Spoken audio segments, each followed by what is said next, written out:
They say the dead do not rest in Kagiso Cemetery. For generations, the villagers of Kijiji have whispered of a terrible omen, a graveyard that weeps. On nights when death draws near, the air grows thick with sorrow, and soft cries drift through the mist. Some claim it is the spirits mourning the soon-to-be departed. Others believe it is the graveyard itself, mourning yet another soul that will join it soon. But not everyone believes. Daniel did not believe in ghost stories. To him, the graveyard was nothing more than a field of bones and dust. The stories? Superstition. Fear of the unknown.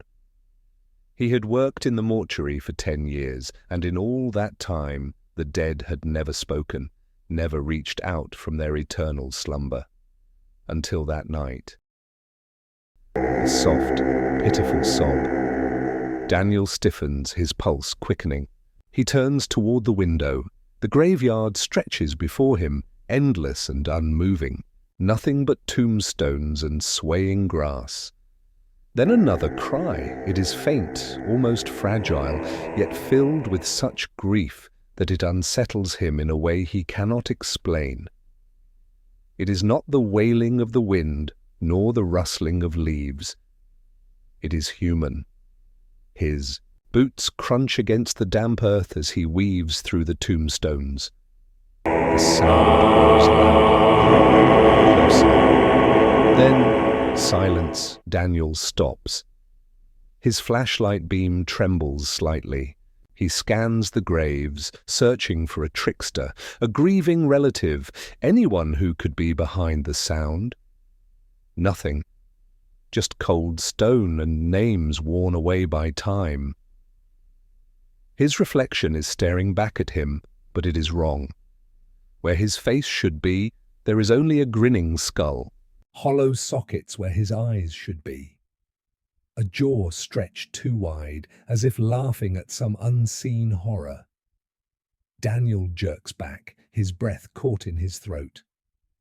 The puddle ripples. He blinks, and his normal reflection returns. A trick of the light. It had to be, but the cold sweat clinging to his skin tells him otherwise. A single, hollow knock at the door. Daniel stares at it, heart pounding. The mortuary is closed. No one should be there. Another knock. Louder this time. Then a third. Slowly, he steps forward, his fingers tightening around the handle. He takes a deep breath and opens the door. Nothing, only the graveyard, stretching into the darkness. Daniel exhales, shaking his head. His nerves are playing tricks on him. He turns back inside and stops. A figure stands at the far end of the room, a body wrapped in burial cloth, lying on the table just moments ago, now upright, staring at him. Daniel cannot move, cannot breathe. The cloth shifts, unraveling. Beneath it, the face is gaunt, stretched over bone, but familiar. It is him, a perfect, lifeless copy of himself.